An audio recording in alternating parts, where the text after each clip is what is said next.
Olá, então galera, meu nome é Ronaldo. Esse aqui é mais um vídeo para a disciplina de Genética Quantitativa, LGN 5810, ministrada pelo professor Augusto, aqui na Exalc USP de Piracicaba. O vídeo de hoje é sobre herdabilidade e a equação do melhorista. Então, como introdução, nós vamos relembrar um pouquinho que o fenótipo nada mais é do que o genótipo mais o efeito ambiental em cima desse próprio genótipo, e o genótipo que a gente está considerando são a soma do efeito aditivo dos genes mais os efeitos de dominância, ou seja, a interação entre esses genes, a interação entre esses alelos. Podemos ser meiose, no caso de um único gene, ou epistasia, no caso de dois ou mais genes. Então, esses efeitos de dominância, é interessante a gente relembrar que isso aqui a gente não controla, são os efeitos dentro do próprio genoma do organismo, as interações entre os genes, os alelos, etc. Já a aditividade é basicamente o que é passado adiante na população, ou seja, o que está dentro dos gametas é o efeito aditivo da característica que a gente está avaliando. Dessa forma, a única coisa que é passada adiante na população, numa próxima geração, é o que está dentro dos gametas, e o que está dentro dos gametas é o efeito aditivo do genótipo, tá bom? Aqui a gente vai falar também então sobre quais métodos devem ser considerados, quais métodos de propagação devem ser considerados para cada tipo de herdabilidade calculada, se são clones ou híbridos de F1 ou numa propagação sexuada. E também a gente vai falar também sobre a equação do melhorista, que no final das contas ela nos serve muito para fazer predição de ganhos de seleção em cima de populações que a gente está melhorando, tá bom? Então, começando pela herdabilidade no sentido amplo, que ela é denominada por esse Hzão maiúsculo aqui, H maiúsculo ao quadrado. Ela é considerada em sistemas de melhoramento considerando propagação vegetativa, ou seja, clones ou híbridos de F1 de pais endogâmicos. E aqui no caso, a gente vai decompor uma equaçãozinha aqui, que a gente está considerando então esses clones, o genótipo desses clones como sendo X, e as fontes de variação que a gente vai estar avaliando seriam o ambiente X e o ambiente Y, tá bom? Então, como eu disse anteriormente, o nosso fenótipo é dado pelo efeito do genótipo mais o efeito ambiental em cima desse genótipo. Então aqui nós temos dois fenótipos diferentes, o fenótipo X, que é dado pelo genótipo X mais o ambiente X, e o fenótipo Y, que é dado pelo mesmo genótipo X mais um outro ambiente. Nesse caso a gente pode considerar dois ambientes diferentes, ou no nosso caso aqui, duas épocas de avaliação diferentes, ou seja, o mesmo ambiente em duas épocas diferentes.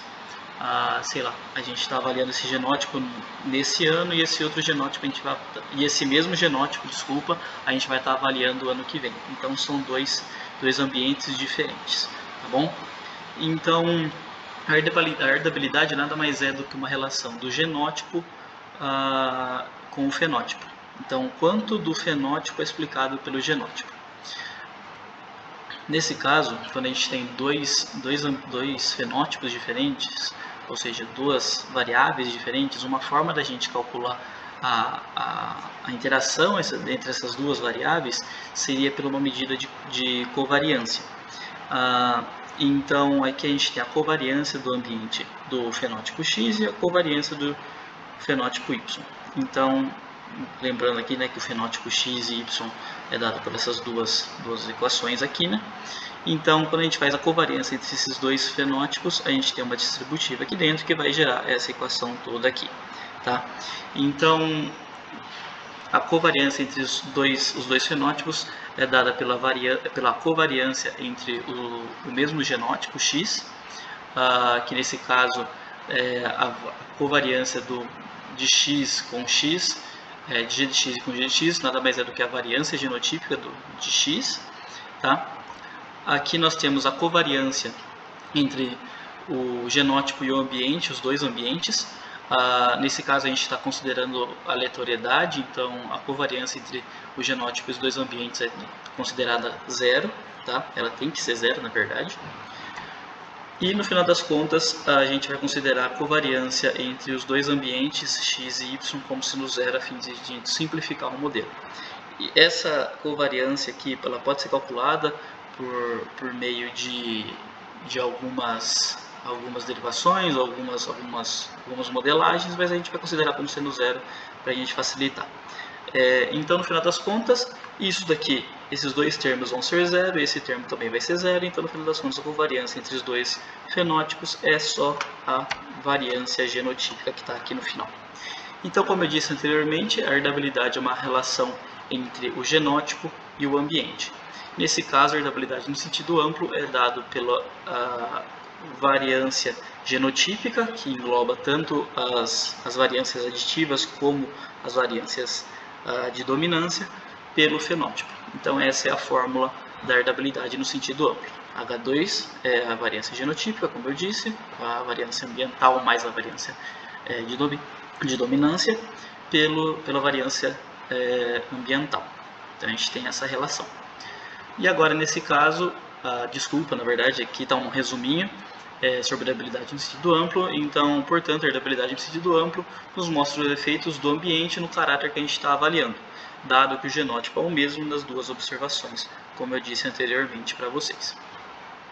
Agora vamos avaliar a herdabilidade no sentido restrito. Então, vale lembrar de novo que a variância genotípica, como eu disse anteriormente, é a variância aditiva mais a variância de dominância. E a variância aditiva é o que é passado adiante pelos gametas dos parentais, dado a propagação sexual. Então, nesse caso, na herdabilidade no sentido restrito, a gente vai estar avaliando, vai estar considerando essas duas importantes suposições, tá? Que a gente vai estar considerando apenas a variância aditiva e no método de propagação sexual. Ela é dada por essa fórmula, ou seja, H2 é a variância aditiva, que é passada adiante na população, pela variância fenotípica, ou seja, quanto do fenótipo é explicado pelo que veio dos parentais, tá? A variância aditiva, que foi recebido pelo indivíduo dos parentais dada a propagação sexual.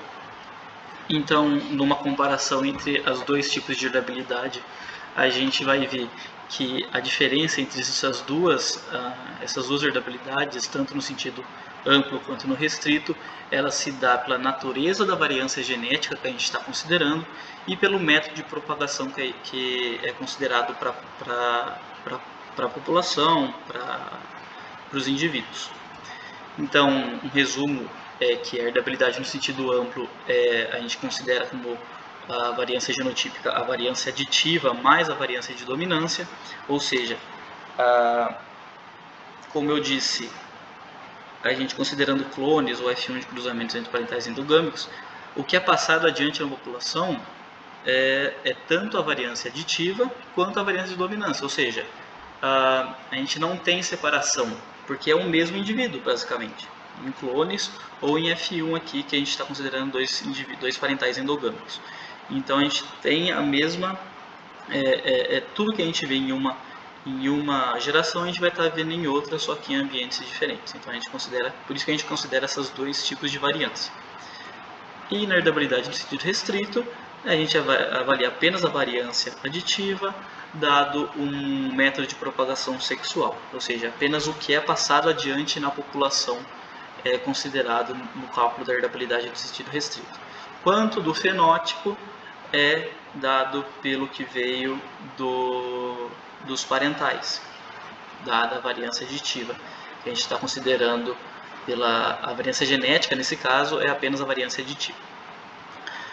Ok, então, nesse caso, agora a gente vai falar um pouquinho sobre a equação do melhorista, que nada mais é do que uma forma da gente predizer qual vai ser o nosso ganho de seleção, ΔMi, com base na herdabilidade do caráter que a gente está avaliando, seja ele uma propagação por clones ou F1, ou seja, herdabilidade no sentido amplo, ou numa numa espécie de propagação sexual, onde a gente vai estar avaliando a herdabilidade do sentido recíproco. E também o diferencial de seleção da população. Nesse caso, o diferencial de seleção é dado pela diferença entre as médias dos indivíduos selecionados menos a média da população total. Isso vai ficar mais claro agora, ou seja, aqui a gente tem um gráfico que vocês já viram no primeiro vídeo, se vocês viram, né? Aqui são as médias, a média da população, esse M aqui.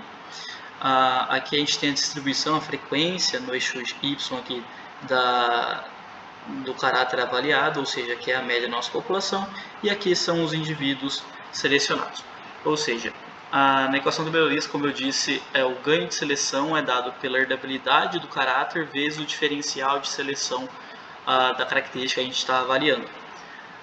Nessa forma, a gente já calcula a herdabilidade, né, anteriormente para a característica avaliada, e o nosso ganho predito vai ser a herdabilidade do caráter vezes o diferencial de seleção, que é calculado pela média dos indivíduos selecionados menos a média da população geral, como está mostrado aqui, tá bom? Então aqui a gente tem, sei lá, a altura dos indivíduos, pode ser, então a altura geral da população é, sei lá, 1,5 m, e aqui a população que a gente está selecionando para tentar levar esse caráter adiante é, sei lá, 1,80 m. Então a gente tem a média dos selecionados menos a média da população, ou seja, 1,80 m menos 1,5 m, a gente teria 30 centímetros aqui de diferencial de seleção, e com essa forma a gente, tendo a herdabilidade do caráter, ou seja, tendo a herdabilidade da altura para esse tipo de população, a gente consegue calcular qual seria o nosso ganho de seleção para a próxima geração. Então, a gente tem essas herdabilidades vezes o nosso diferencial, a gente tem o ganho. Claro que se você decompor isso daqui, você consegue chegar também nos valores de herdabilidade a partir de 2 gerações, ou seja, você tem a geração primeira aqui, os indivíduos, a média geral da população e a média dos indivíduos selecionados, você selecionou, levou para a próxima geração, aí você tem a média dos indivíduos, a média geral da população e depois a média da população melhorada, e com essa forma, ou seja, o diferencial de seleção, o ganho de seleção dividido por esse diferencial de seleção, você também chega nos cálculos de herdabilidade, tá bom? Bem, era mais ou menos isso que eu queria passar para vocês. Foi meio rápido, meio curto, tem muita coisa envolvida, mas num geral é isso que eu estava com o intuito de passar. Um pouquinho de herdabilidade, tanto no sentido amplo quanto no restrito, e um pouco também da equação do melhorista que a gente está considerando aqui. Tá bom? Então, esse aqui é meu contato para qualquer dúvidas que possam vir a surgir. Muito obrigado pela atenção e é isto.